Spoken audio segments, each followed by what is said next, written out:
Hi, another job on my Mini Clubman R55 with the BMW Peugeot N14 engine. I was driving along, cut out, pulled over, wouldn't restart. The engine turned over. Strangely, it sounded like no compression, and on scanning it, it was P0340, which is camshaft sensor failure.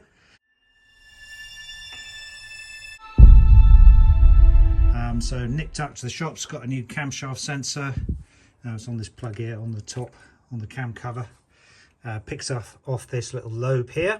As soon as I got the sensor, looked in the hole, turned the engine over, this wasn't moving, so obviously it wasn't the sensor. It was the fact that the inlet camshaft wasn't turning.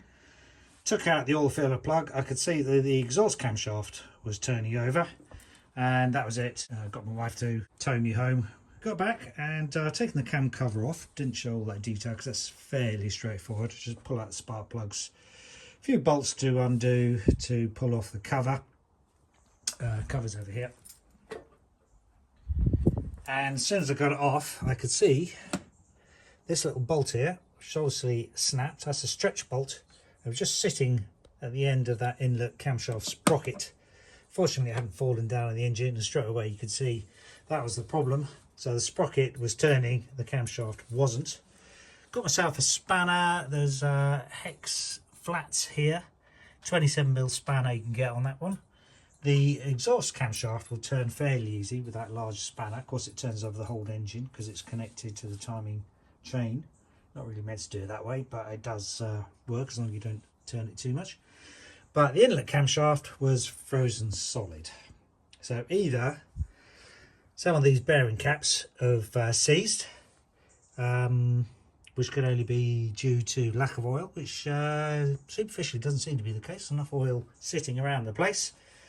Hopefully that's not the case. So I suspect what's happened is this unit on the end, which took me a while to find out what it is actually the fuel pump.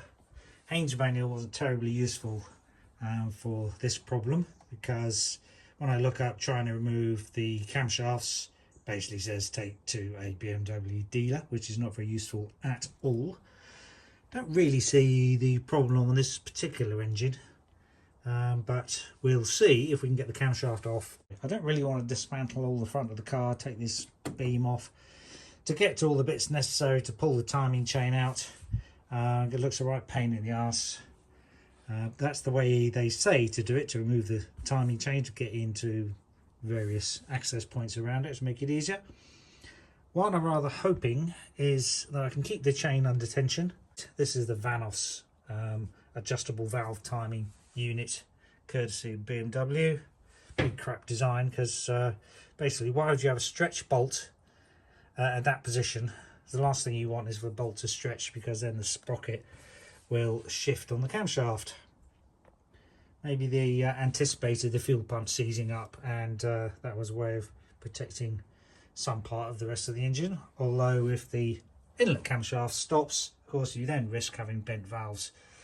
Rather hoping it's not going to be the case, rather vainly hoping perhaps, because often you do get bent valves. But the position it's stopped in, all of the valves are reasonably high. I think this one is the closest to being pushed down. But you can see he's only pushed down a little, so a little bit of a vain hope that it hasn't done too much damage. What I'll do is try and reassemble it. Might have to get a new camshaft, because obviously the bolt is left in the end of the camshaft. Maybe I can drill it out. We shall see. So after undoing these 4 air filter cover screws, air filter box can lift off, and hose over to the turbo, and this conduit for the air intake, just push it back from this is where the cold air comes in. That'll just, a piece of plastic will just push off. Similarly, this piece just prizes off this piece, and then with a bit of wiggling, get this one out of the way. So that should give us enough access with a torch to these bolts. See one there where my finger is. And so the high pressure fuel pump came off. It's those little 3 bolts that were quite easy to get to. Just slackened off the feed into the fuel pump, just a straight spanner connection, and this drive to it does actually rotate okay, actually, just by hand turning, so that wasn't seized. And once I'd loosened off the bearing caps, these things, then the camshaft did actually easily turn. See what I've done with the sprocket and the Vanos gear. I've jammed various tools around it to stop it really dropping back. Put some paint marks to align the chain to the sprocket. It's under quite a lot of tension. This haven't actually bothered removing the tensioner yet. Just put a few tools, you can see, clamps, socket through the hole, and a sharp piece of knife underneath, just to roughly hold it in position, stop it dropping down, and stop it losing too much tension. With any luck, you never know, I might even be able to refit it. Probably have to redo the tensioner anyhow, but might hopefully save a bit of effort. That should allow us to remove the camshaft, at least to see what's going on. So all these are now released. I'll keep the nuts and bolts in position. Nothing wrong really with the surface of those. Let's take everything off. Now that one is looking a little bit different. Oh, look at that. That is heavily burnt and scored. That is obviously the one that's seized. Let's just feel that with a dry finger. Oh yeah, that is really rough and really dry. What a rubbish engine. Basically, it's been starved of oil. Must be an oil pathway blocked or something. Hope that doesn't mean the whole engine's shagged, but that is absolute rubbish. Bloody engine. Never seen that before on any engine. Normally I have loads of oil splashing around, and even if the feed to it was blocked, you would expect to see some oil splashing around. That one's fine as well. So just that one that had seized up. My God, what a load of rubbish. Not sure whether that's recoverable. Whether one could sand that down, give it a bit more clearance. Let's see what the oil's like around it. It's not a huge amount of oil on these surfaces. Not really grooved that much though. So one assumes oil is actually splashing around. But at least we found the cause of that camshaft seizing up. Let's see if we can pull the whole thing out. What's stopping it now? Probably this bit at the end. Here it is with the camshaft removed. So what I've managed to do is push across the Vanos and its sprocket just by getting some screwdrivers in here, tapping with a hammer on the top. Socket the other side in the recess also helps keep it in position, as well as this metal blade running underneath. Hopefully you can see that is the handle of it. Bends all the way up, comes up here. I'm rather hoping that I can get the camshaft on and off this protruding part of the socket without having to take all of the front of the car off, the headlight, turbo, intercooler pipes, which is about a day's work. We'll see whether that's possible, but we've got the camshaft off, and this is the lower part of the seized bearing surface of the camshaft. Again, you can see the metal is all splayed around and very dry, and you can see where that position there is supposed to be a hole where the oil comes out. The other ones are fine, they have oil on them, okay. This one is obviously blocked, which has caused the problem. I did have some little slivers of metal where the camshaft had slid around on the sprocket, so I got a little magnet and just dipped around the end there, wiped them off on a tissue to remove any slivers of metal.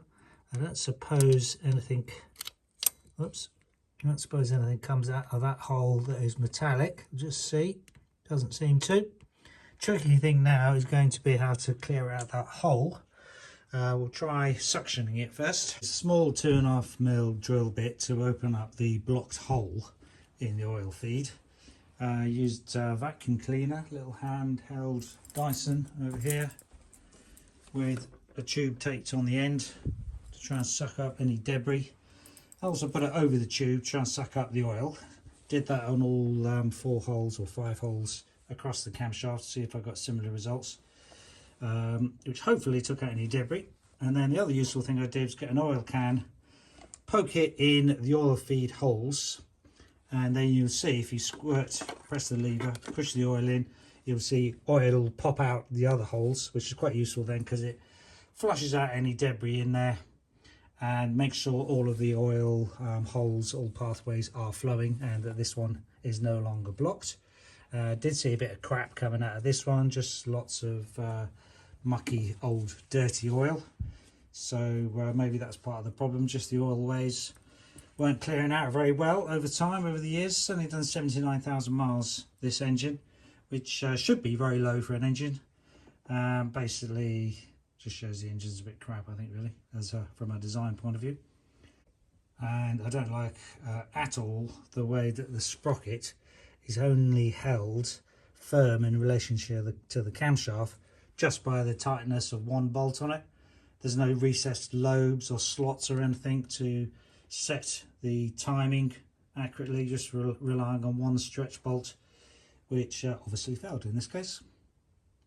To keep an eye on that little oil way, I've drilled a hole in the top of that bearing cap, so we can just see that oil is hopefully slowly coming out of there, and it is not dry while it's running.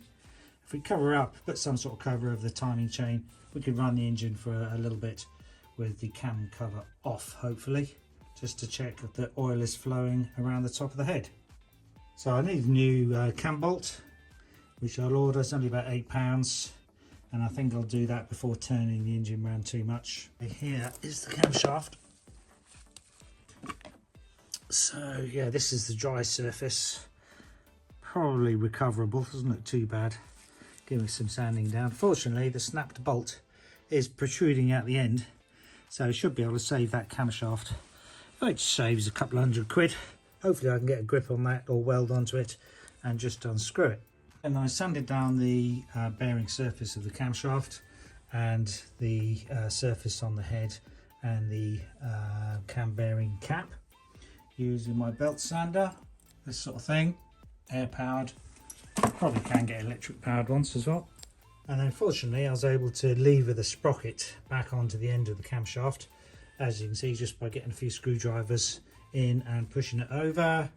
And I got one down there and levered it that way just to push the sprocket onto the end of the camshaft, which actually wasn't too difficult.